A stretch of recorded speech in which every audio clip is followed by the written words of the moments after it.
markets, headlines, and breaking news 24 hours a day at Bloomberg.com, the Bloomberg Business app, and at Bloomberg Quick Take. This is a Bloomberg Business Flash. From Bloomberg World Headquarters, I'm Charlie Pellet. Choppy session. We've got the Dow, the S&P, NASDAQ all declining. Let's head right over to the first word breaking news desk for today's afternoon call. Here he is, Bill Maloney. And good afternoon, Charlie. Like you said, stocks in a choppy session today with the Dow currently down 23 points, was up 167. S&P's dropped 2, while the NASDAQ is lower by 20. The U.S. 10-year yield at 2.85%. Gold is little change. Oil is climbing, and Bitcoin is higher by 1%. Among the main 11 S&P sectors, leaders were energy, financials, and consumer discretionary. Healthcare and consumer staples were under pressure. And leaders to the upside in the Dow, Goldman Sachs and Intel, while Disney and J&J led to the downside. In the commodity space, natural gas futures hit $8 for the first time since 2008. After earnings, Bank of America rose 3.9%, while Bank of New York Mellon fell 2.7%. In other news, Disney hit a 52-week low, and wrapping things up, transport J.B. Hunt reports after the bell.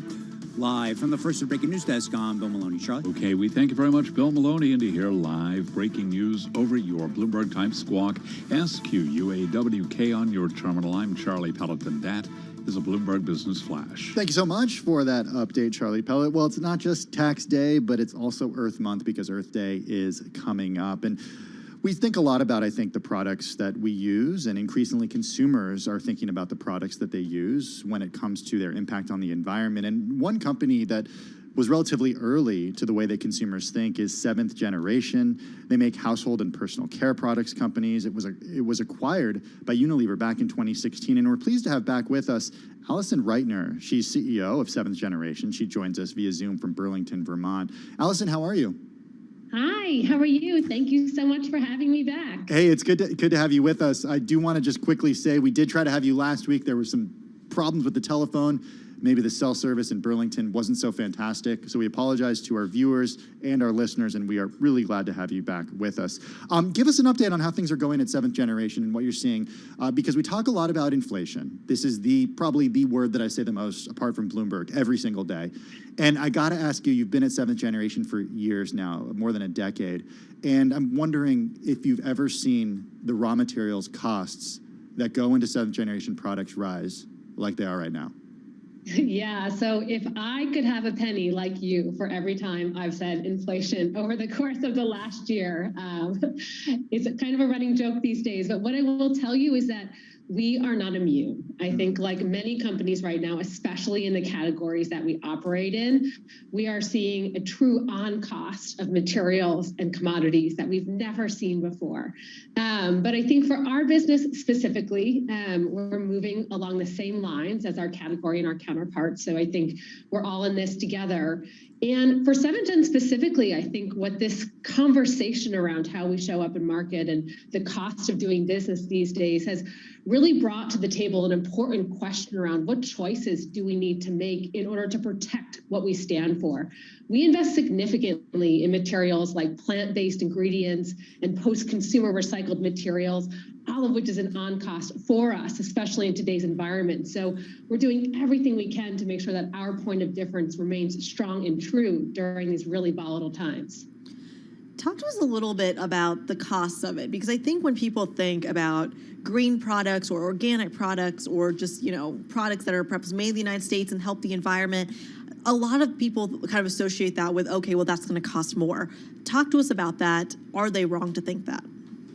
Sure. So I will say the strategy of our company is to make sure that everyday household materials made with better for you ingredients like plant-based ingredients are at an accessible price. So it's our hope to dispel that myth that, to buy a natural product means you need to pay more.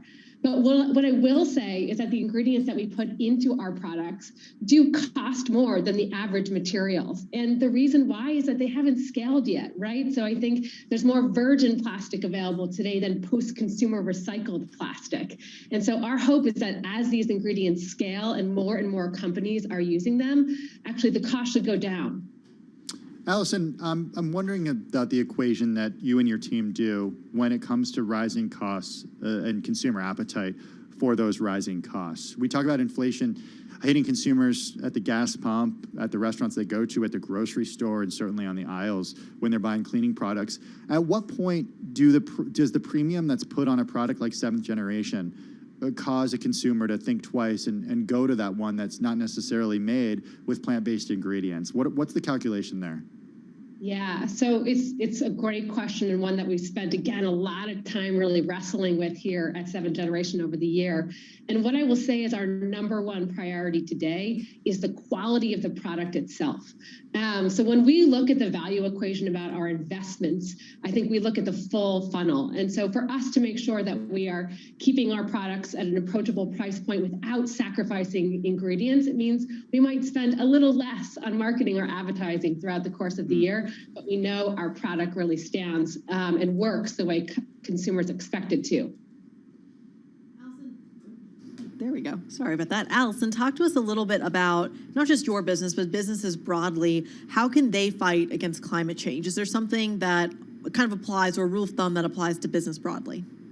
Oh, yes. I mean, business is going to be what changes our future. I deeply believe in that. It's one of the key reasons that I came to 7Gen a decade ago, is that I believe business is the force of good and really can drive that change. You know, I think two key things that we are looking at right now.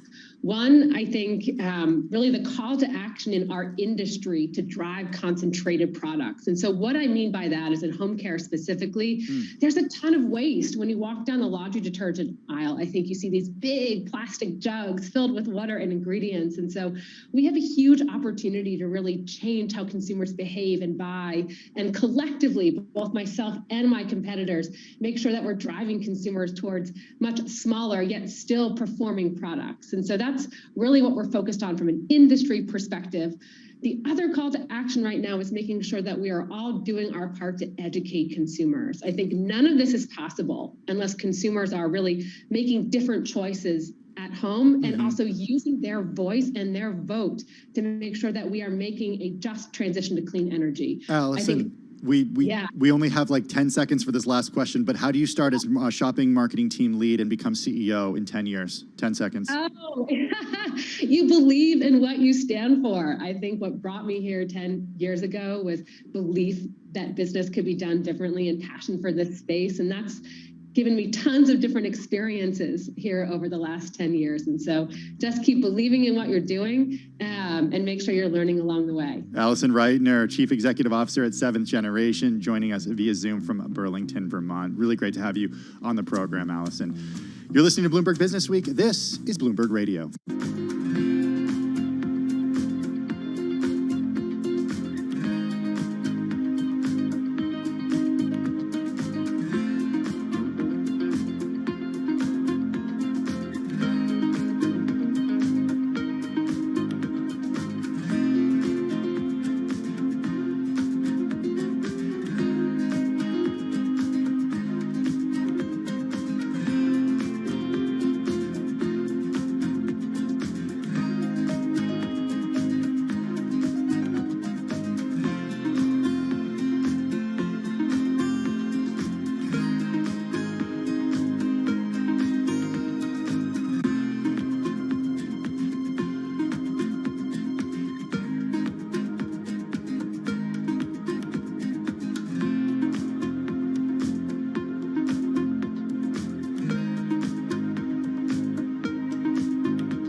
Broadcasting live from the Bloomberg Interactive Broker Studio in New York. Bloomberg 1130 to Washington, D.C. Bloomberg 99.1 to Boston. Bloomberg 106.1 to San Francisco. Bloomberg 960 to the country. Sirius XM Channel 119. And around the globe, the Bloomberg Business app and BloombergRadio.com. This is Bloomberg Business Week. It's Bloomberg Business Week. Tim Stenivek and Kriti Gupta live in the Bloomberg Interactive Broker Studio in New York. Kriti, this is kind of meta, but, coming up next, we have your chart of the day. Can you give us a little deep tease? So meta. Just kidding. I don't even know what meta means. It's all about you China. better learn because we're going to go to the metaverse. I know. In about an hour. I'm just not cool enough to use that as like a proper word. No hints. It's too cool to even hint at. Okay, too cool for us, Charlie Pellet. I guess that's the deal. Let's get an update from Charlie Pellet. All right, you say meta. You say meta. I'm thinking Facebook. We've got Facebook shares virtually flat on the day right now, up by 0.1%. The Dow, the S&P, Nasdaq, all on the minus side right now. In the red with the S&P down 10, drop there of 0.3%. We've got the Dow down 93 now, also down 0.3%. Nasdaq down 45, a drop there of 0.3%. 10-year yield 2.85%. Stocks have erased gains. Thin afternoon trading. Treasuries ticking lower as investors focus on corporate results, along with prospects for faster policy tightening by the Federal Reserve. Lori Calvasina is head of U.S. equity strategy at RBC Capital Markets. She has been out surveying investors and says you can expect faster policy tightening by the Federal Reserve. Basically, we found that nobody has faith in the Fed right now, but for different reasons. We found that about 47% thought they were going to tighten too much, but there was also a decent contingent that didn't think that they were going to do enough. So, I think at this point the Fed's made nobody happy, but it does seem like, sort of the expectations for a very, very aggressive move are baked in. And again, 10-year yield right now, 2.85%. Spot gold up 0.1%. 19.80 the ounce, while West Texas Intermediate crude is up 0.8%. 107.83 a barrel. Verizon is raising the minimum wage for new employees to $20 an hour for customer service and retail and inside sales staff. The wireless company says current employees on teams making less than $20 an hour will be raised to its new rate. Verizon shares, they're advancing today, actually trading lower, I should say. Verizon down now by 1.1%. Sources tell Bloomberg Tesla has restarted production at its Shanghai factory and laid out stringent measures for staff operating in the so-called closed-loop system. Now, according to a memo sent to employees and seen by Bloomberg, the electric vehicle maker will provide each worker with a sleeping bag and mattress. Tesla shares, they're up now by 1.9%. Recapping, stocks lower, S&P down 0.3. I'm Charlie Pellet. That is a Bloomberg Business Flash. Thank you so much for that update, Charlie Pellet. Well, as we do each and every day at this time, we check in with Kriti Gupta. She's a markets correspondent for Bloomberg TV and radio, and she's with me now, not just because she's markets correspondent, but because she's my co-anchor for the day here on Bloomberg Business Week Radio. We are talking China's yield premium to treasuries when it comes to today's chart of the day. And I think also, I don't know how you do this, Kriti, because you've been here, I thought it was since 5 a.m., but you've apparently been here since 4 a.m. You've been anchoring TV throughout the day. You're also anchoring radio for 3 hours with me. You're also doing chart of the day? It's a party inside my head. It is a party, okay. Well, first off, I just want to quick shout out to the chart of the day fans, as Dave Wilson would call it. It's been a couple of days since I've actually sent this out. It's always on my Twitter profile. It's been 3 days of, no yeah, trading. but it was also, a busy week last week with the shooting in Brooklyn, sadly. Yes. And there was just a lot of busy news. But thank you guys for sticking with me, and thank you guys for tuning in to today's chart of the day, because I'm actually really excited to nerd out again. It's great when you have a little bit of time to do that. So my chart of the day today does something a little weird. My subject line, which you guys will get in a second, is called A Disappearing Act, which is a China's yield premium to treasuries. It is now completely gone. And so yield premium to treasuries, let me just kind of break this down here. Please. So we have the U.S. Treasuries, right, which is supposed to be the world's safest investments, right? It's backed by the U.S. government. Yields are higher. Full faith and credit. Full faith and credit, exactly. If anything goes wrong in the world, a lot of people flock to U.S. Treasuries. Well, a lot of people have also been flocking to the Chinese government bonds. And for a long time, because they're emerging market bonds, because there's a little bit more risk there, they have offered higher yields. And because these are kind of the two I want to say, economic superpowers of the world, they've kind of been compared often. So China's government bonds have always offered a little bit more yield compared to American treasuries. Well, not anymore. As of today, U.S. treasuries actually offer more yield than China's government bonds. Now, the reason for this is twofold. One is the fundamental reasons, right? China's economy is slowing down a little bit. We got a horde of economic data that kind of suggested that there is going to be a little bit of a slowdown in a country that had a lot of momentum when the pandemic first began, that they were able to contain it faster, they were able to bounce back faster. That has since abated. Now they've kind of are sticking to their zero COVID policy, even among the more contagious variant. And on top of that, aren't able to ramp up their production as quickly. The flip side of that is monetary policy. And this is really where it gets very nerdy. So stick with me. I'm here. Tim and company.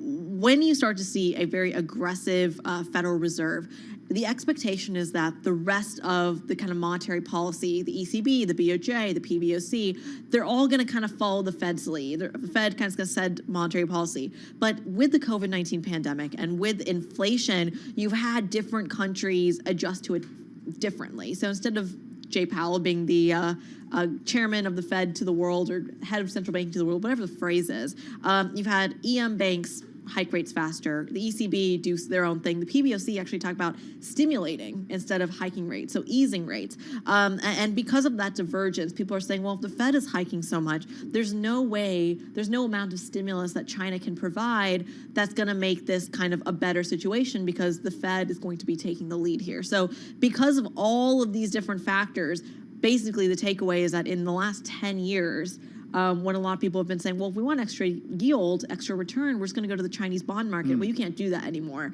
To get about the same amount of yield or even more, you kind of have to come to the U.S. Treasury market. So as we've been talking about the bond sell-off in the last couple of months, maybe this will help fuel a bid for it. What's old is new again? Kind of. Yeah, it's kind of full circle, right? Yeah. Well, hey, before I forget, if you still don't sign up for Kriti's Chart of the Day, or you haven't signed up for Kriti's Chart of the Day, just send her an email. It's kgupta129@bloomberg.net. You can also check out her profiles on Twitter and Instagram, where she does a lot of tweeting and sharing of news when it comes to the stuff that she's interested in. Speaking of what you're interested in, no specific ION story today, but if you were to choose one, what is the story that grabs your attention? I'm putting you on the spot here. Yeah, you really are. There's so many, though. To me, it's got to be, well, let's just stick with the China theme, right? Didi is down like a whopping 20%. It's crazy. They're just talking about delisting some of their shares coming up in a May 23rd meeting. I mean, this is coming full circle after years of talking about delisting from American exchanges, and Didi would be one of the first high-profile ones amid this backdrop of kind of geopolitical tensions between the United States and China. So let's see how that's going to all pan out. May 23rd is the date, but it's on anticipation of that you see Didi shares dropping today. Kriti Gupta with her chart of the day. Again, sign up for Kriti's Chart of the Day, kgupta129@bloomberg.net. Also check her out on Twitter and Instagram @Kriti Gupta News. Well, coming up in just a couple of minutes, we are driving to the close. We only have 20 minutes to go until the close of trading on this Monday afternoon. You're listening to Bloomberg Radio. Let's get from New York City down to Washington, D.C., where Nancy Lyons stands by with a check of the latest world and national news. Hey, Nance. Thanks, Tim. Russia is sending reinforcements to eastern Ukraine for renewed offensive operations in the region. The Pentagon's John Kirby outlined the buildup. You can continue to see the Russians are doing what we call shaping. They're trying to set the conditions for more aggressive, more overt, and larger ground maneuvers in the Donbass. The Pentagon's John Kirby says that's the region in Ukraine that's been has seen fighting for the past few years, and it is territory that both forces know well. The number of Russian battalion tactical groups in Ukraine has grown from 65 a few days ago to now 76. The mask mandate on planes and other modes of public transportation has been struck down by a federal judge. She said the CDC overstepped its authority by extending the mandate through May 3rd due to concerns about a new subvariant of the Omicron variant. The current mask mandate had just been extended. The Supreme Court has rejected a challenge to New York City's COVID vaccine mandate in schools. Bloomberg's Nathan Hager has more from Washington. 4 New York City teachers claimed their constitutional rights were violated when they were fired or placed on unpaid leave for refusing the shots. The same group of teachers failed to block New York City's vaccine policy last year before it took effect. The Supreme Court has permitted many COVID vaccine mandates at the state and local level, though earlier this year the justices blocked the Biden administration from requiring vaccines for businesses with 100 or more employees. In Washington, I'm Nathan Hager, Bloomberg Radio. Global news 24 hours a day, on air and on Bloomberg Quick Take, powered by more than 2,700 journalists and analysts in more than 120 countries. I'm Nancy Lyons. Thank you so much for that update, Nancy Lyons, Tim Stenevik, and Kriti Gupta live in the Bloomberg Interactive Broker Studio in New York. I'm so glad we're doing this story. At last check, it was top 5 in terms of most read on the Bloomberg terminal in the last 8 hours. This story by my friend Jerry Smith here at Bloomberg News, also my colleague, I should say. It's about Jon Stewart's struggles, adding to a list of streaming talk show flops. Kriti, have you watched The Problem with Jon Stewart? It's the Apple TV Plus show that the man of Daily Show fame debuted back in September. I have not, but I feel like I should. I feel like I should watch it too, and I haven't. And here's the thing, I have no excuse. I really liked watching The Daily Show, although I watched it a lot when I was, I'm really dating myself here. I watched it like when I was in college, when that's, you know. So like 1942? Yeah, you're funny. When we had, we actually had cable in our dorm rooms, which I think is, yeah, really funny to think about. That was when Colbert Report was on. It was sort of the heyday for Comedy Central, I think, at least late night. Maybe a little before that was South Park, too. That could be debated. But then Jon Stewart, abruptly stepped away just a few years ago. Now, after many, many years there were rumors he would do something at HBO. He had a deal with HBO. Nothing ever happened. He has this Apple TV Plus show.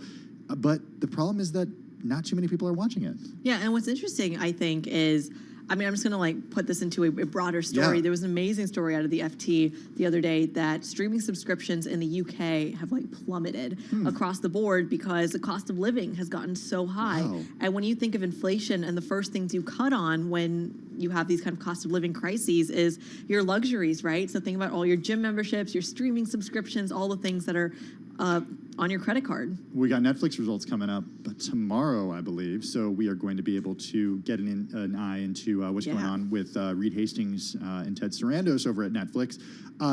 As far as Apple TV Plus goes, Jerry has the numbers. About 180,000 U.S. homes saw the show's first episode within the first 7 days. That's according to Samba TV. By the 5th episode, which aired in early March, about 40,000 homes tuned in. That's down 78%. Check this story out online and on the Bloomberg Terminal by Jerry Smith about Jon Stewart.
headlines and breaking news 24 hours a day at Bloomberg.com, the Bloomberg Business app, and at Bloomberg Quick Take. This is a Bloomberg Business Flash.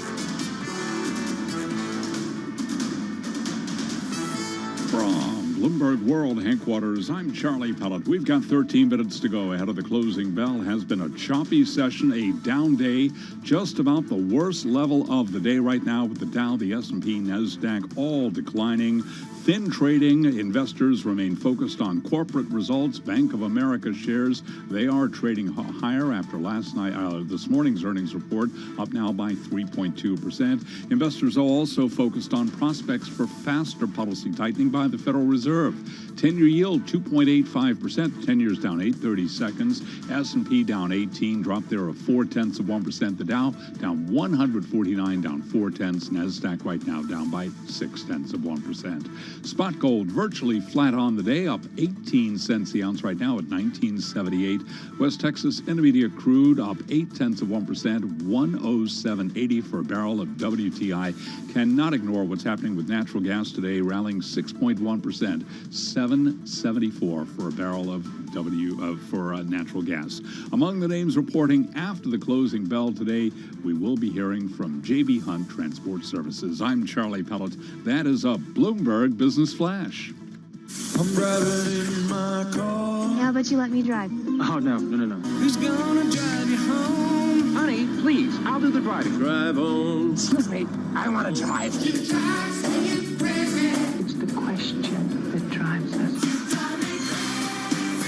This is the Drive to the Close. That funky music will drive us till the dawn. On Bloomberg Radio. Well, we've already made it to the drive to the close. Just about 10 minutes to go in today's trade. Volume's still light. We are seeing some selling into the close on this April 18th. Let's get into it with Leo Kelly, founder and CEO at Verdance Capital Advisors. Leo joins us once again on the phone from Hunt Valley, Maryland. Leo, we haven't spoken since the end of last year. How are you? I'm well, thanks. Good to be on the show again. It's good to have you back with us. The first quarter, as you write, thanks to our notes from our producer, Paul Brennan, well, it was miserable.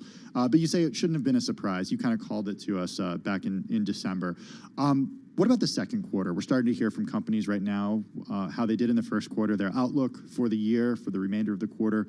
How should investors be thinking? Well, I think investors need to start to come to grips with the fact that volatility is going to be back. Not the kind of volatility you see once every couple years when we have a bear market, but sustained volatility. And that we are going to have a secular change in interest rates in front of us, and that's going to create a more volatile market environment. So it's going to be this tug and pull between earnings and the strength of the consumer versus inflation and higher interest rates and higher energy prices. So I would say get ready for a volatile year. I feel like it's pretty consensus to say that inflation is going to stick around. It's going to be persistent. At least even after it peaks, it'll remain quite elevated for years and years. I'm curious, though, what happens afterwards. Are we looking at a steep drop in consumer prices? Are we looking at deflation? What do you see past the current status quo? Well, yeah, it's consensus now. I mean, we've been crowing for about a couple of years that inflation is here and it's not transitory.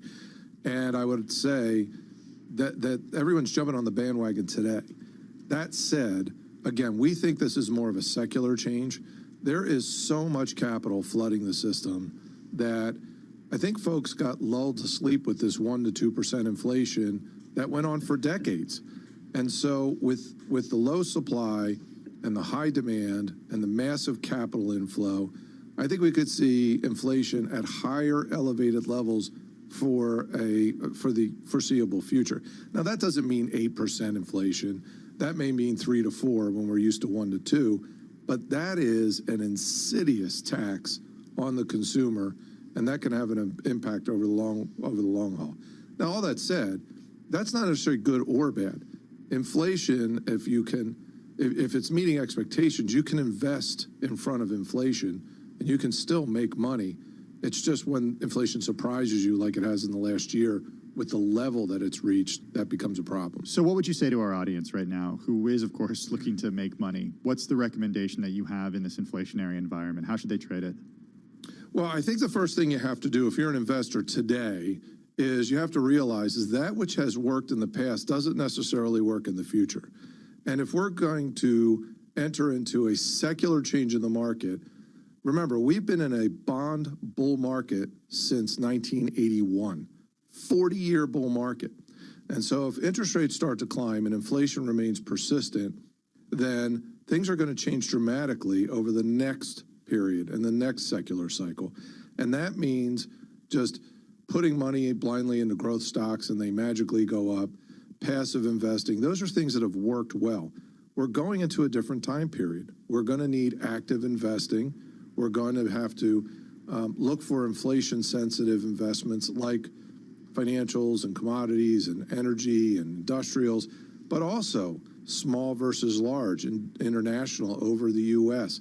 You're going to have to be very careful with your fixed income portfolios. You can't just go buy the highest yield anymore. You have to be aware of duration risk. There's a lot happening here as a result of this change. And given the current policy environment and temperature, I don't think that's going to change anytime soon.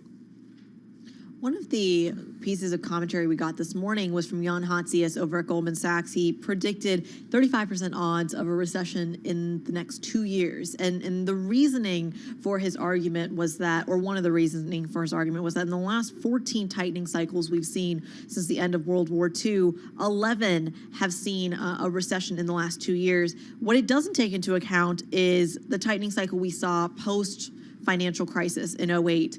And a lot of that takes into account QE. Talk to us a little bit about the precedent or we should follow when it comes to predicting what this next tightening cycle is going to look like in terms of risk assets. Do we follow the 2016 to 2019 model where stocks rallied, or do we follow the historical trend, which is a recession in the next 2 years and, of course, markets pricing that in?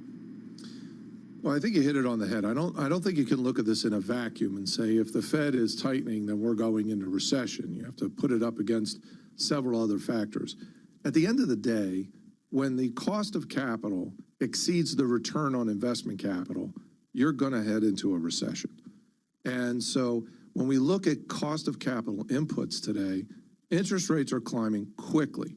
I don't think we fully appreciate it. We just went from the 10-year at 0.5 to almost 3% here in a reasonably short period of time.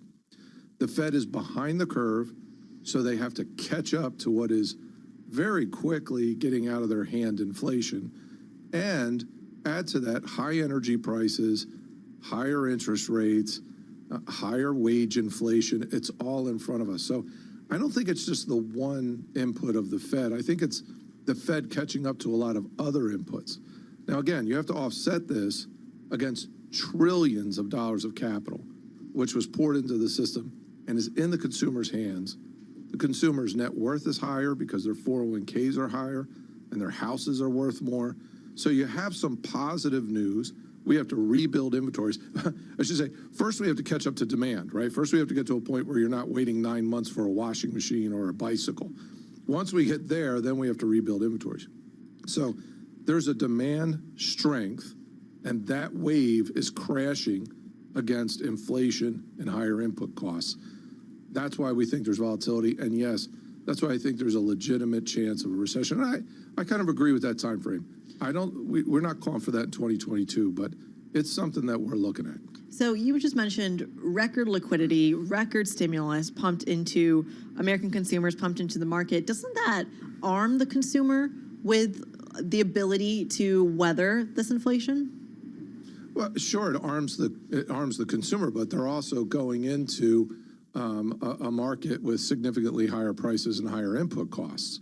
So you're exactly correct. That is the tug on one side and the push on the other is that the consumer has capital. Now, we are seeing consumer credit card debt rise. The consumer savings rate went from its peak in the 20s during COVID down to about 6, which is normal, and it is falling. So the consumer is spending that money. And again, we can't just keep pouring demand. If you think about it logically, we have a problem where we have too much money and too much demand, chasing too few goods / too much supply because of the supply chain disruption and input costs. So far, the current policy, both fiscal and monetary, is to increase demand. You have too much demand, and the current policy is to increase demand. So we have to get that under control, and we have to get our supply-demand curve back into balance. Leo Kelly, always great to chat with you. Thank you so much for joining us on Bloomberg Business Week and our countdown to the close. Leo Kelly is founder and CEO at Verdance Capital Advisors. He joins us on the Access line from Hunt Valley, Maryland. We are just a couple minutes away from the close of trading on this Monday, April 18th. We are seeing a little bit of buying into the close. Doesn't look like perhaps we can close into the green today. You're listening to Bloomberg Radio. Coming down, it's our countdown to the close. Beyond the Bell, Bloomberg's comprehensive cross-platform coverage of the U.S. market close starts right now.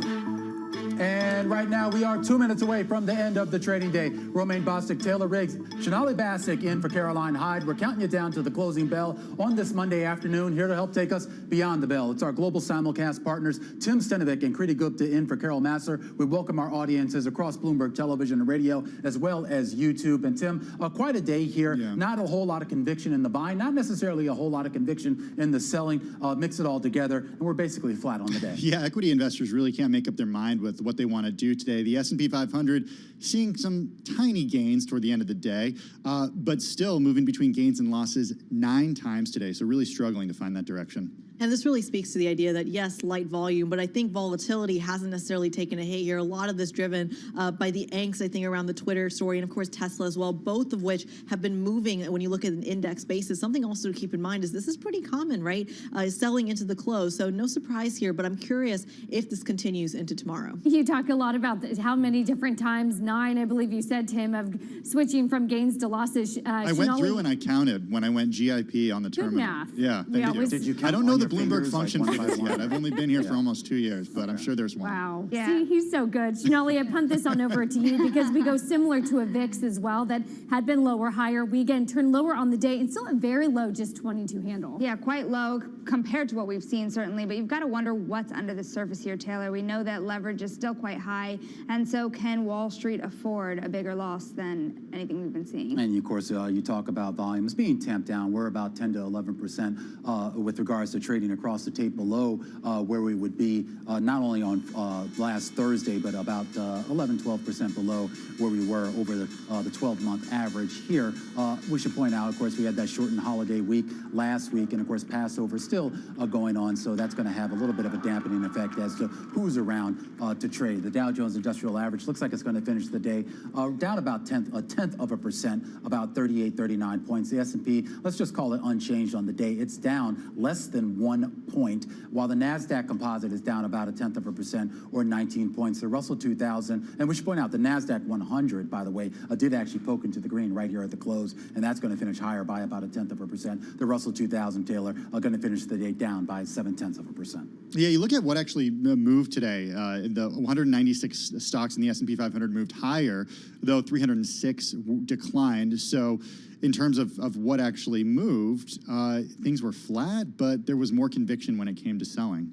Yeah, you know, Tim, it's interesting that you say that. You certainly see that on a sector level. Here, of course, for the radio audience, we're diving sort of 2 levels underneath the surface. Really get a broad sector view, the sector winners, the sector losers. There's a lot of red, even in some of the, quote, best performing sectors. That tells you, right, perhaps maybe more conviction to the selling. I will tell you, though, what did end up in the green, Kriti, of course, semiconductors, auto components, energies. Those all sound sort of pretty classic risk-on banks as well. So we talked a lot on this program about that re-steepening that continues again of that yield curve. Bank of America really sort of wrapping up sort of the big financial earnings seasons. Down on the bottom, though, it also looks a little bit defensive when you're thinking about durables, right? And food and staples, some of those household products as well. Those are the big sectors that lost today. You're off about 1% for each of those, Kriti. Yeah, Taylor, when you mentioned what's in the green, that's really what caught my eye here, talking specifically about those auto components and those financials, because look at what some of the major movers are, and not just movers, index contributors. Bank of America, for example, gaining on those earnings earnings that they came out. It's not just trading revenue. For me, it was about that loan growth, because that, from a macro perspective, really signals the health of that consumer. And you really saw it take the rest of the financials with it. Tesla as well, potentially looking to reopen their Shanghai factory. We know this is a broader push from Chinese officials to really get things moving again after that COVID lockdown. Let's see if that actually happens, especially with that closed loop system that they are preparing. And lastly, EQT, the commodity space, natural gas prices at a 13-year high, hitting above $8 for the first time since 2008. So EQT, the largest natural gas producer in the United States, of course, catching a bit off that. All right, you got the gainers, I got the decliners. Starting with Charles Schwab, shares having their worst day since March of 2020. A lot of earnings stories to report and a lot of companies reporting this week and next week as well. Schwab finishing it down by 9.4%. First quarter profit and revenue missed analyst estimates. The stock being punished today as a result. Shares lowest since October of 2021. BNY Mellon shares down 2.3%. Shares actually hit a 52-week low today. This after the company reported revenue that came in lower than the average analyst estimate and said that it will, quote, remain cautious on buybacks in the near term.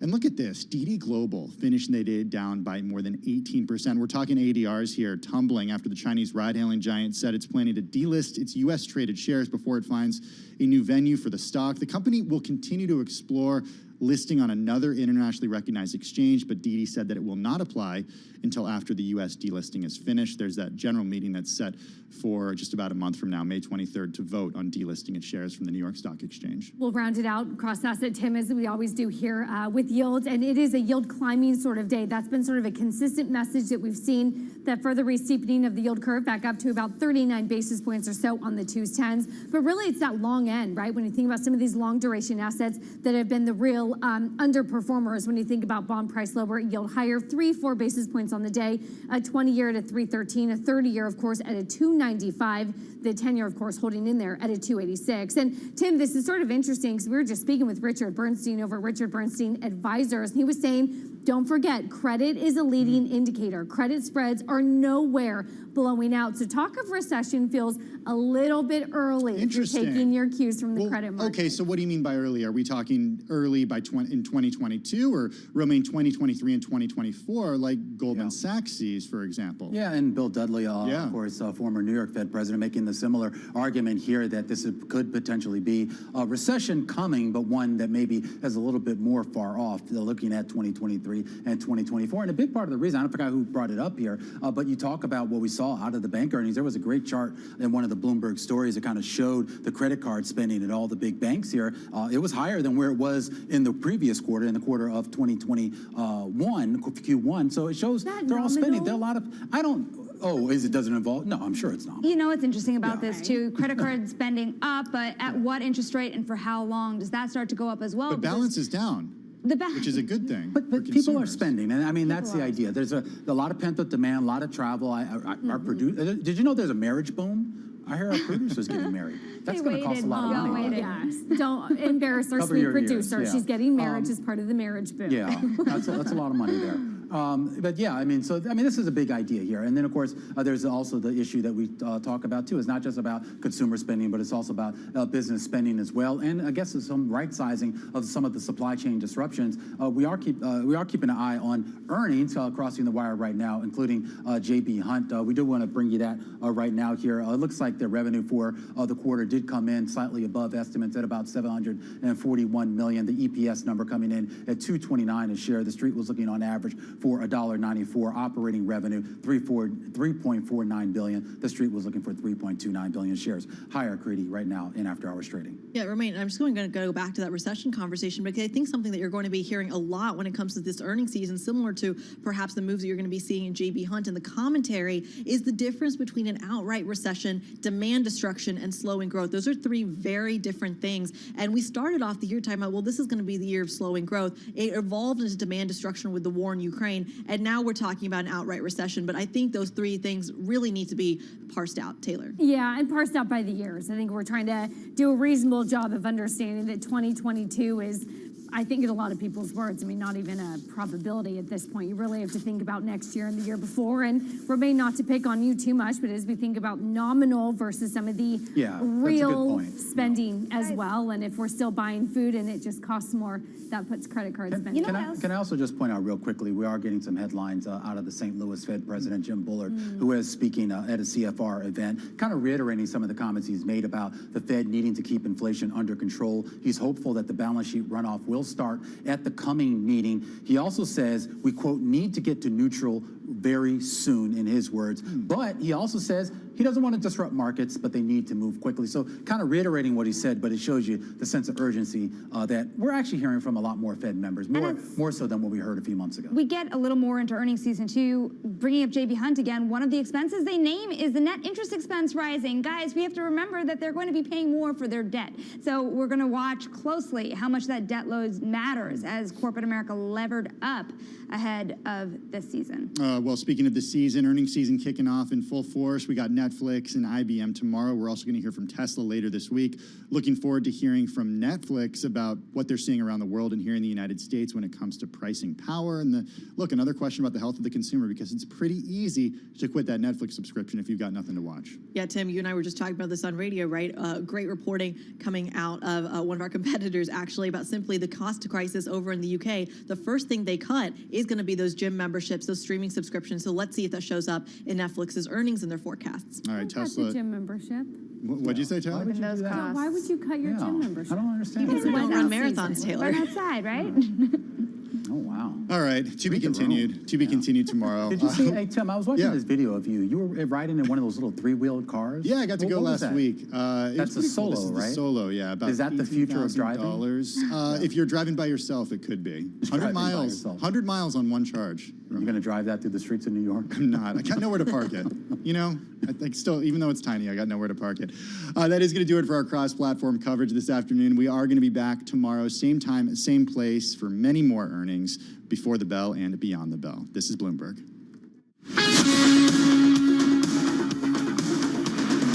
You're listening to Bloomberg Business Week with Carol Messer and Bloomberg Quick Takes Tim Stenovic on Bloomberg Radio.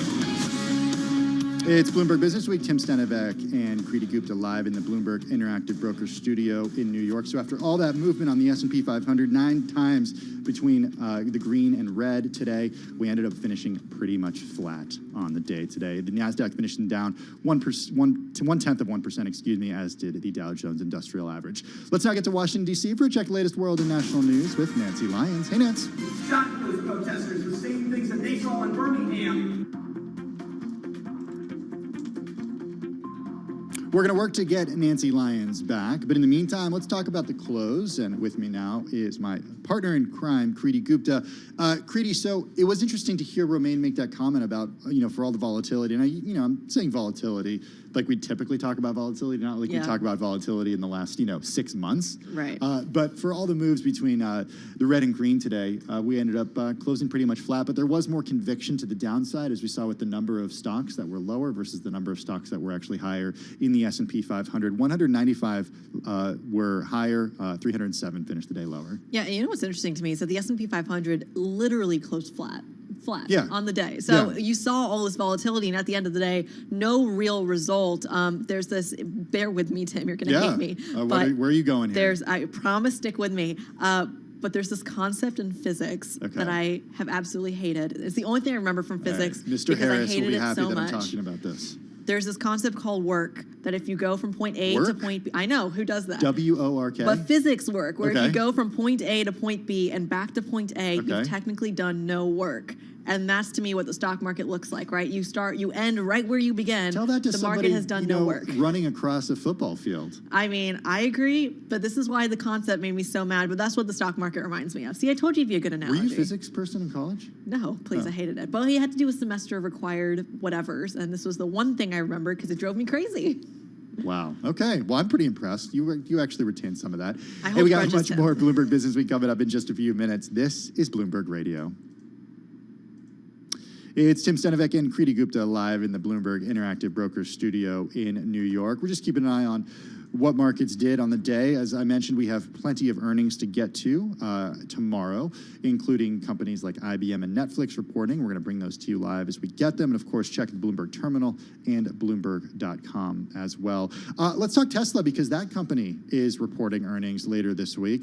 There's a really interesting story by Keith Lang, and Craig Trudell on the Bloomberg this afternoon about Tesla Autopilot stirring U.S. alarm as a disaster waiting to happen. Yeah, this is almost kind of scary, but a very real part about. No, well, it is, but Yeah. I'm sorry. It is very scary, but I think something that's really important here is the regulatory battle that's going to come from it. We know Tesla has been dealing with a lot of these regulatory stuff, especially from the Traffic Safety Administration as well. But think about the other companies that are now trying to get into this space, right? Apple has talked about a self-driving car. Ford has talked about kind of doing some sort of smart technology as well. So what brings immediately to mind, in addition to, of course, the tragedy that they talk about in this story, is simply what is the likelihood of that getting regulatory approval when you have stories like this? Yeah, there have been about a dozen incidents, such as the one described in the story, where a Model 3 sedan operating on autopilot crashed into a parked fire truck. There have been about a dozen of those in the last 4 years in which Tesla's using the driver assistance systems collided with first responder vehicles. It's raised questions, Creedy, about the safety of technology that the world's most valuable car company considers one of its crown jewels. Regulators here in the U.S. are applying greater scrutiny to autopilot than ever before. Yeah, and it's not just an American story, right? You're seeing this happen in Europe as well. When you there's a line here in the story, I'll just read it out to you. He says, in the U.S., things are legal by default. This is coming from Elon Musk. In Europe, they're illegal by default. So he's very conscientious, I'm going to get that word out, about simply the extra scrutiny that he feels Europe is coming along with. But I mean, when you see stories like this, it's interesting that there is that regulatory barrier that's perhaps even higher across the ocean. Be sure to check this one out on the Bloomberg Terminal and at Bloomberg.com. You're listening to Bloomberg Radio.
hits, headlines, and breaking news 24 hours a day at Bloomberg.com, the Bloomberg Business app, and at Bloomberg Quick Take. This is a Bloomberg Business Flash.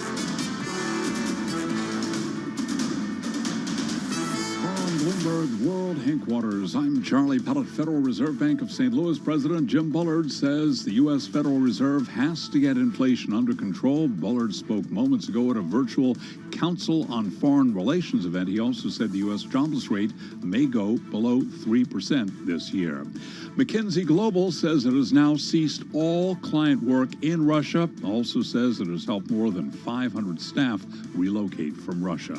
Stocks ended little changed in thin afternoon trading. Treasuries tick lower as investors focused on corporate results and the prospects for faster policy tightening by the Federal Reserve. S&P was down less than a point, less than 0.1% today. Little change. The Dow fell 39 points, down 0.1%. Nasdaq down 18, a drop today of 0.1%.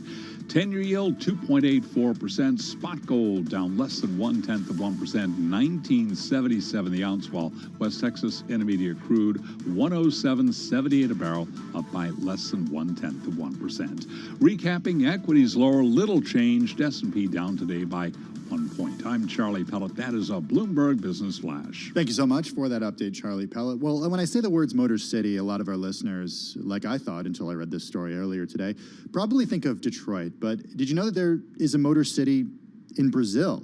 And right now it's seeking new life as manufacturing declines across the country. Writing about this for Bloomberg Business Week is Shannon Sims, Latin America economics and government editor for Bloomberg News. Shannon joins us on Zoom, via Zoom from Brasilia, Brazil. Be sure to check out Shannon's story, the one we're discussing right now. You can do that on Bloomberg.com and, of course, on the Bloomberg terminal. Do it at Bloomberg.com/businessweek. Shannon, really good to have you. Before we get too deep into the story, describe São Bernardo do Campo, Motor City that you write about. Yeah, it's, I guess I would describe it as a suburb of Sao Paulo, which is the biggest city in South America, the capital functionally of the financial world and the business world of Brazil. And then São Bernardo do Campo is like halfway to the coast. And on the coast, you have Santos, which is the biggest port in South America. So that makes this town kind of perfectly positioned for any kind of manufacturing, any kind of business, any kind of import-export that you would want to do. And for decades, it has been the center of that universe here in Brazil until recently. What happened recently when it comes to what Ford did in the city?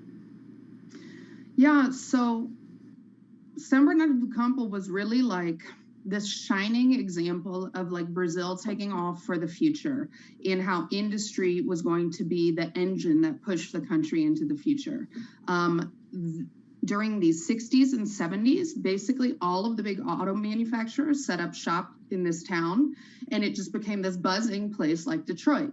And Ford, for example, had a huge facility there. It was its local headquarters with, you know, a bank and a restaurant and all of the things you would have for a campus, a Ford campus. And keep in mind, Brazil has a really long relationship with Ford. Ford started looking for rubber in the Amazon of Brazil like a century ago. So the dynamic of Ford in Brazil is not just any old company. It's something that it has been going on for a long time, which is why everyone was stunned when in 2019, Ford announced they were leaving. And so they were closing up shop in São Bernardo do Campo. And that was a real shock. I actually spoke to the mayor for this story, and he described it as a psychological trauma for the city.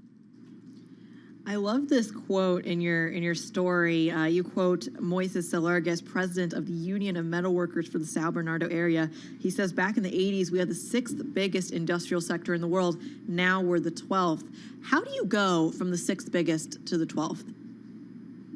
Yeah, I mean, I think that's the question that everybody in São Bernardo is asking is they're like, what happened here?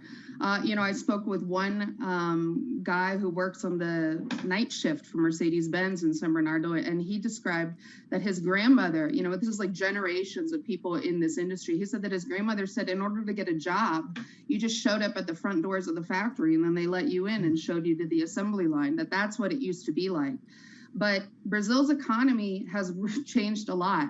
There was a lot of hope back in the early 2000s that Brazil was taking off and kind of busting out of the emerging markets as a real superstar. And that hope has really been dampened by a series of political scandals, by an economic recession, now the pandemic. And so actually, while I was in the middle of doing this reporting about looking at the decline of manufacturing in San Bernardo do Campo, the Toyota factory shut down while I was in the middle of doing the reporting, which really just underlined what kind of changes are going on in this town. So Shannon, what does a developer do with a facility that was for years used to manufacture vehicles? Yeah, so that's what there was a big dispute. What's going to happen with all this land? This is not a small area to have a whole Ford assembly line running everything for South America. This is a big part of this town. And I ended up getting in touch with the guy who bought it. And basically, he is like very street smart investor. It's not his first big property that he's bought. It's not even his first defunct auto factory that he's bought. So what he's doing is going around and buying up these defunct manufacturing sites and turning them into something that does sell, which is condos, shopping malls, a hospital.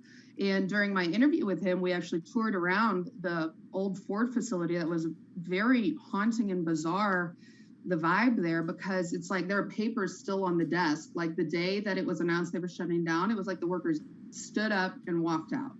And so as we were walking around that, he was pointing out to me the places that he hopes become an Amazon fulfillment center.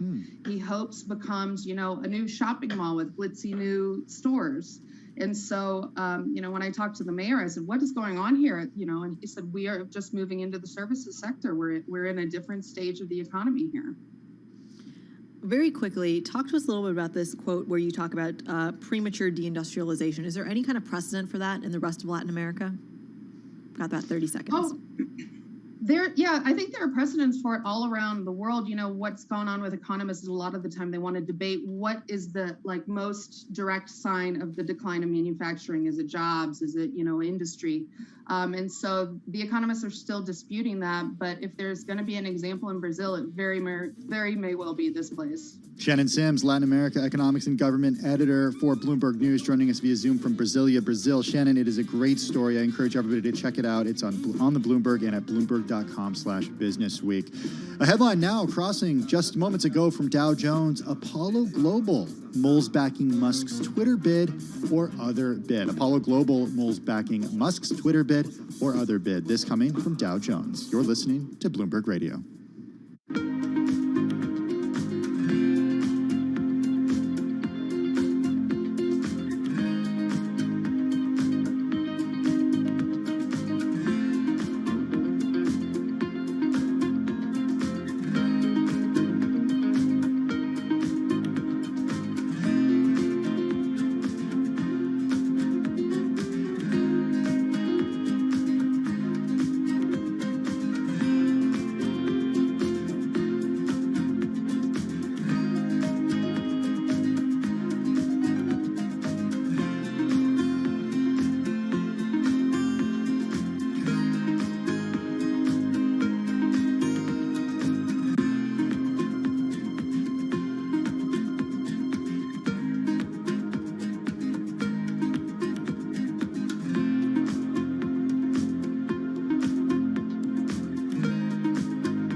Broadcasting live from the Bloomberg Interactive Broker Studio in New York. Bloomberg 1130 to Washington, D.C. Bloomberg 99.1 to Boston. Bloomberg 106.1 to San Francisco. Bloomberg 960 to the country. Sirius XM Channel 119. And around the globe, the Bloomberg Business app and BloombergRadio.com. This is Bloomberg Business Week. It's Bloomberg Business Week. Tim Stenevec and Kriti Gupta live in the Bloomberg Interactive Brokers Studios in New York. Shares of Twitter in the after hours bouncing around, but right now are moving higher by 1.3%. This off of news from Dow Jones that Apollo Global is considering backing Musk's Twitter bid or another bid. We're going to have more on that with Ed Ludlow, West Coast correspondent, in just a minute. First, though, Charlie Pellet, what else is happening when it comes to business news? Indeed, turned out to be a down day today. Tim, with the Dow, the S&P, NASDAQ all ending little changed. A thin afternoon trading. Treasuries tick lower as investors focused on corporate results and prospects for faster policy tightening by the Federal Reserve. The S&P lower today by 1 point. We had the Dow down 39, down 0.1%. NASDAQ was down 18, a drop today of 0.1%. 10-year down 230 seconds. 10-year yield 2.83%. Gold, $19.78 the ounce on spot gold. West Texas Intermediate crude today up 0.4%, 107.41 a barrel on WTI. Leo Kelly, the CEO of Verdance Capital Advisors, was a guest right here on Bloomberg Business Week, and he said investors cannot be ignoring inflation. We just went from the 10-year at 0.5 to almost 3% here in a reasonably short period of time. The Fed is behind the curve, so they have to catch up to what is very quickly getting out of their hand inflation. And add to that high energy prices, higher interest rates, higher wage inflation. It's all in front of us. Bank of America joined Wall Street rivals in capitalizing on market volatility while also benefiting from an increase in lending. Bank of America up today by 3.4%. After the closing bell, we heard from J.B. Hunt. It reported earnings per share for the first quarter that beat the average analyst estimate. J.B. Hunt shares up by 1.6%. I'm Charlie Pellet, and that is a Bloomberg Business Flash. Thank you so much for that update, Charlie Pellet. Well, as you just heard, Dow Jones is reporting that Apollo Global is considering participating in a bid for Twitter. Shares of Twitter higher by a little over 1% in the after hours. Let's get to Ed Ludlow, West Coast correspondent for Bloomberg TV, in our 960 studio in San Francisco. Ed, good to have you with us. Your reaction immediately to this news just crossing. Yeah, it's something that's been telegraphed, right? Bloomberg Intelligence wrote last week that the situation was kind of ripe for another party to come in, either as part of an existing bid, either a backer of Musk. So, according to the journal's sources, this is Apollo offering either equity or debt as part of a broader deal. But they're also saying, according to this report, that Apollo could engage with Twitter, right, and work out something with them directly rather than participating with Musk or Thomas Bravo, whatever. So what could end up happening is they have an interest in Twitter. It doesn't necessarily have to be with Musk at the helm or Musk as the owner. They could actually help fend off Musk too. Exactly. So this, that's exactly what the report says, that Apollo has been, evaluating this idea of potentially cooperating with Twitter.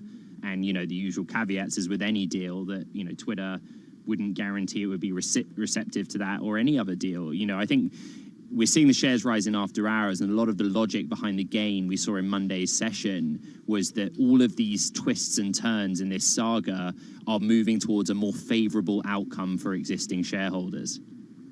A more favorable outcome for existing shareholders. See, that's interesting to me because I think a lot of the conversation, to your point, has also been what is the actual price? What is Twitter really worth? And I think you made a very apt point earlier that $73, anything less than that, which is the 52-week high, isn't an offer worth considering. Talk to us about how all of these players now, outside of just even Elon Musk, is considering or is valuing Twitter.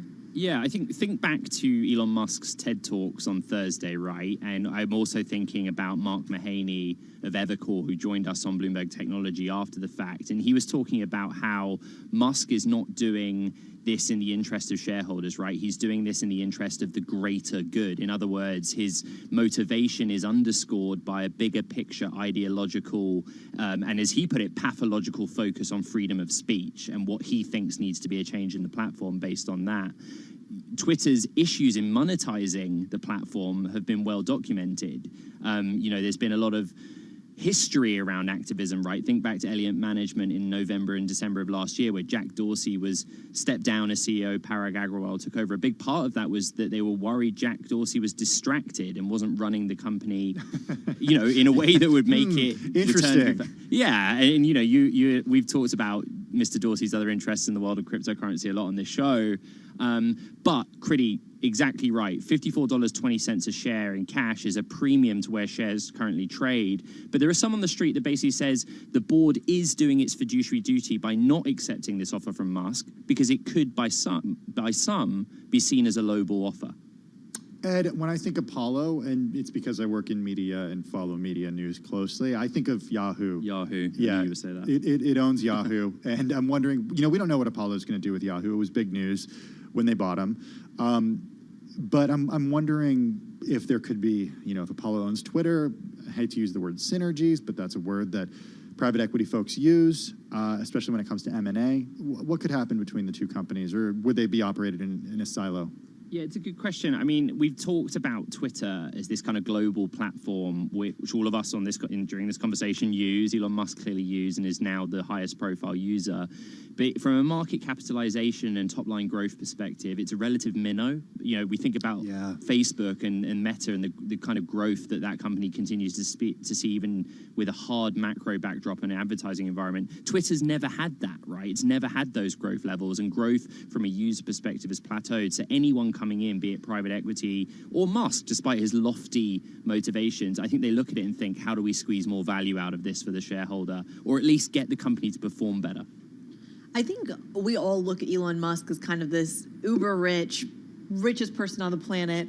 But it's not like he has a piggy bank somewhere that he can just open up, right? He has to borrow against his stock, or he has to He's not hurting for money, Critty. No, right? he's not. I mean, he's able to put food on the table, certainly.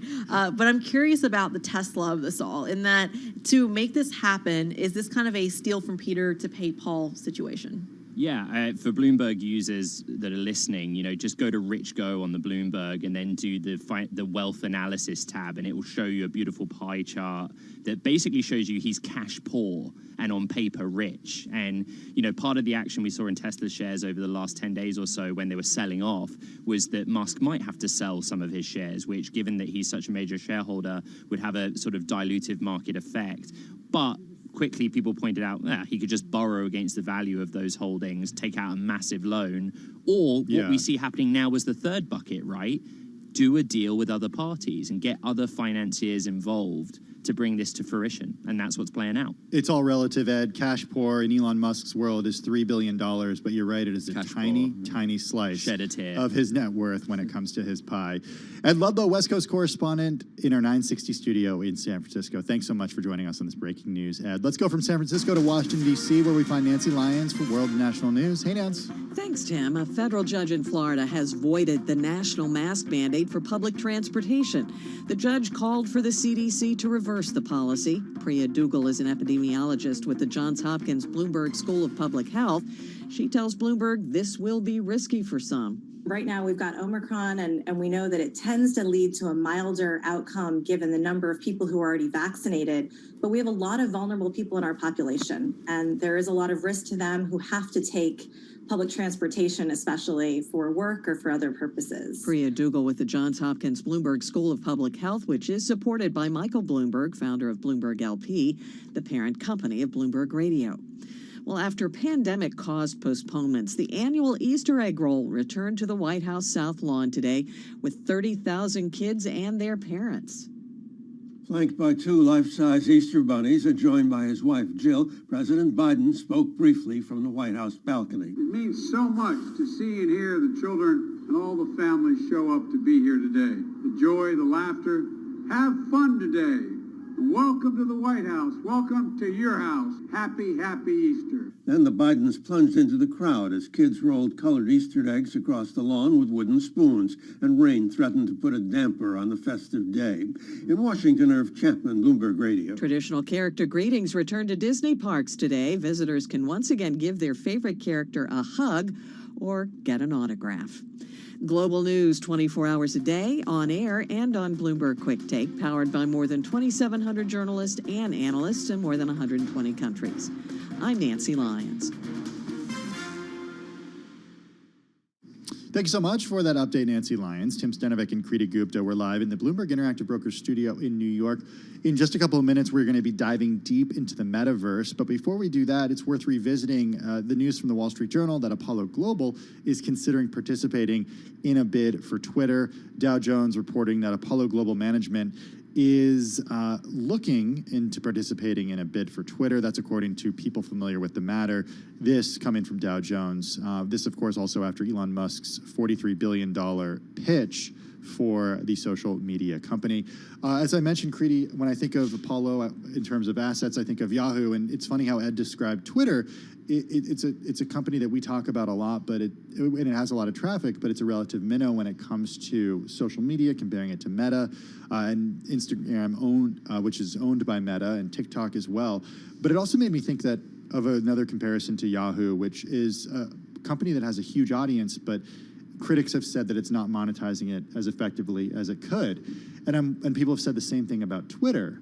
Given that, I spend so much time on Twitter, like I should be so valuable to Twitter, and I rarely see ads that are actually relevant to my own personal taste. Yeah. And I think that the company could do, and I think a lot of analysts say the company could do a lot better of a job in terms of targeting those ads. So there are some similarities there. Who knows if this ends up going through, if there is any sort of, cross-pollination between these two companies. And I think that's not just a Twitter-specific problem, right? Because this has been the criticism of Snapchat as well. And their kind of end use case was, well, maybe they can go into location services, and that ended up being kind of their key business, even though that's not really what Snapchat does when you think about it. Pinterest had the same issue where Pinterest was being used for, wedding boards and fashion design and things like that. And then it became, how do you monetize that? So this is really a broader social media platform that I would say, personal opinion here, even though we're not supposed to give those, Meta Platforms has really created kind of a monopoly on monetizing social media. And it's really hard to get advertisers to spend on every single social media platform. Hence why they're concerned about regulators not allowing them to make big acquisitions. Much more on this ahead. This is Bloomberg.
markets, headlines, and breaking news 24 hours a day at Bloomberg.com, the Bloomberg Business app, and at Bloomberg Quick Take. This is a Bloomberg Business Flash. From Bloomberg World Headquarters, I'm Charlie Pellet. Sources say Apollo Global Management has held discussions about backing a possible deal for Twitter, either by backing the offer made by Elon Musk or another bidder like private equity firm Thoma Bravo. This, according to Dow Jones, again citing sources. The trucking company J.B. Hunt reported earnings per share for the first quarter that beat the average analyst estimate. After hours, J.B. Hunt up now by 1.6%. Thin trading, little change for the U.S. equity market today with the S&P 500 index down 1 point. The Dow was down 39 points, down 0.1%. Nasdaq down 18, a drop of 0.1%. 10-year yield 2.83%. Spot gold at $19.78 the ounce. West Texas Intermediate crude up 0.5%, 107.53 a barrel. I'm Charlie Pellet, and that is a Bloomberg Business Flash. Thank you so much for that update, Charlie Pellet. Really appreciate it. Well, Meta Platforms, the company is formerly known as Facebook. I think it was a big deal, obviously, when it changed its name from Facebook to Meta Platforms, signaling that it was going all in on the metaverse. But what exactly is the metaverse? For a lot of people, it's still a really new concept. Somebody who knows a ton about the metaverse is David Taylor, who's Chief Operating Officer and Token Architect at Next Earth. Next Earth is a metaverse platform that calls itself the third largest metaverse. It has 45,000 virtual landowners. It's got 230,000 registered users. David joins us via Zoom from Hungary. David, how are you? I'm good. Thank you so much. We're just about to close up Easter holiday here. Oh, well, thank you so much for taking the time and joining us. Let's talk a little bit about how did you become the third largest metaverse out there right now? And what does it mean to be the third largest? I mean, is Decentraland bigger? I mean, who's bigger out there at this point? Well, it depends on what you're looking at. But when we are looking at revenue growth and user growth, we are actually already surpassing the second. But obviously, the trio of this market is us, Decentraland, and Sandbox, and there are a couple others are out there in the Web3 space. But we're certainly the first and only Earth-based metaverse that is on the blockchain. We'll talk a little bit about what people get when they become a member of Next Earth, when they become a landowner in Next Earth, because I got to tell you, I think it's fair to say a lot of people listening right now, or a portion of people listening right now, might say to themselves, why would I actually pay money for something that is called land, but only exists in the metaverse right now? I think there are two answers to that question. The first question is, what is the metaverse itself? Because I think that's what confuses many people. And the way we're looking at it is the metaverse is a virtual space, right, where consumers can interact with digital environment, with services and each other. So in other words, it's kind of like an internet, but it also has a spatial dimension. And once you add the spatial dimension to the internet, the whole term and concept of virtual land and virtual real estate starts making sense. So the way I would like to put it to our users, and this is what will give virtual land utility, is that in a web environment that also has a spatial dimension or spatial web in a sense, virtual land is basically the new Facebook page for small businesses. I'm curious. There's kind of been two narratives of the metaverse when it comes to the creation of it. You have, and we're just going to use prominent names here. We have Meta Platforms, or formerly known as Facebook's vision of it, which is you go to inside the metaverse, you're able to buy a T-shirt, go to a concert virtually, and then wear that concert T-shirt to work the next day, and that kind of becomes your metaverse life. Very much a social platform, similar to the likes of Facebook, Instagram, etc. Then you have the other version, which I think Microsoft kind of came out with, which is this is more of a work platform, a remote work platform where you use the metaverse to communicate with work colleagues. Which one is the right metaverse? That's a pretty good question, and the answer is neither and both. The metaverse is a new industry that is currently being born out of Web 2. And the metaverse is technically a merger of three core industries. One would be social media. The second would be gaming and gamification and all that comes with it. And the third is finance. And that's why you can start seeing companies like Facebook or Meta competing with the companies like Epic Games with Fortnite. Like that couldn't have happened 10 years ago. David, when you, I want to go back to something that you said a little earlier, the idea of having a Facebook page in the metaverse, the idea of small business having a piece of land is like having a Facebook page in the world that we know, Web 2.0. How do you know which horse to bet on here? How do you know which platform to bet on? Because I know this is supposed to be decentralized and you're supposed to be able to take stuff from one world to another world. But if you're buying land in Next Earth, what happens if Decentraland has the customers that your small business wants to reach?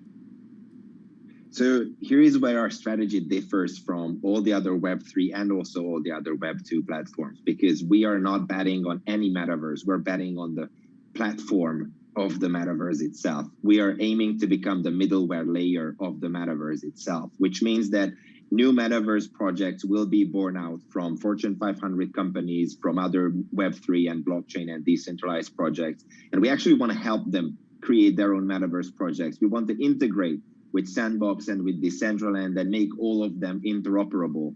And this is why we have decided that as Next Earth, we are going to build as a platform, as a service, where through our suite of APIs, our landowners can actually access a myriad of different services from other metaverses as well. What do those services look like? So you already mentioned a couple of them, but what we can see is that obviously the low-hanging fruit would be about entertainment, concert experiences, or other art galleries in the metaverse. The whole sort of gaming and 3D aspect is coming into the metaverse as a low-hanging fruit. Another quick opportunity to win over new consumers would be coming from fashion or education. We're already in talks with an education company that has about over 100,000 educators within their network who are working and collaborating with each other, and they are coming to the metaverse. And guess what? They're going to be building their own metaverse solution using our own middleware layer. Talk to us a little bit about demographics here, because you mentioned education, you mentioned kind of a more social experience. We've also talked about the work experience. Those are very different demographics. When I think about, say, someone going to the concert for their first time, I'm thinking a 12 or 13-year-old teenage girl, right? Sounds about right. I think I was about my age when I went to the first concert. 12 or 13? Yeah. Okay, yeah. With a parent, maybe earlier with a parent. Yeah, so 12 or 13. It was a long time whereas ago, for work is maybe 22, right, when you graduate from college.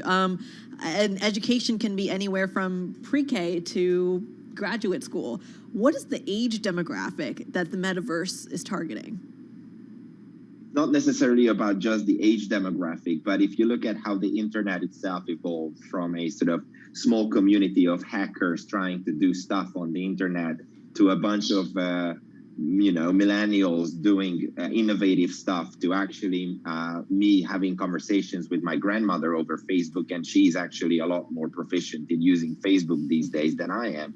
That's the exact same evolution that we're going to witness with the metaverse, because just like in 2000, there were internet companies and normal companies, and today there are just companies, and every single one of those companies are on the internet. The same thing will happen with the metaverse. Today is just a bunch of hackers from the crypto community space, or from the likes of from the boiler rooms of Meta or Microsoft. But then in 10 years, we're going to have entire families, businesses, business chains operating within the metaverse. And in 15, 20 years, they're just going to be businesses, and being metaverse is actually going to be quite a commodity. And who knows, maybe we'll be doing this interview from the metaverse next time. David Taylor, Chief Operating Officer and Token Architect at Next Earth, also the founder of Limitless, joining us via Zoom from Hungary. That is going to do it for Bloomberg Business Week on this Monday afternoon. On behalf of the entire Business Week team, have a great afternoon.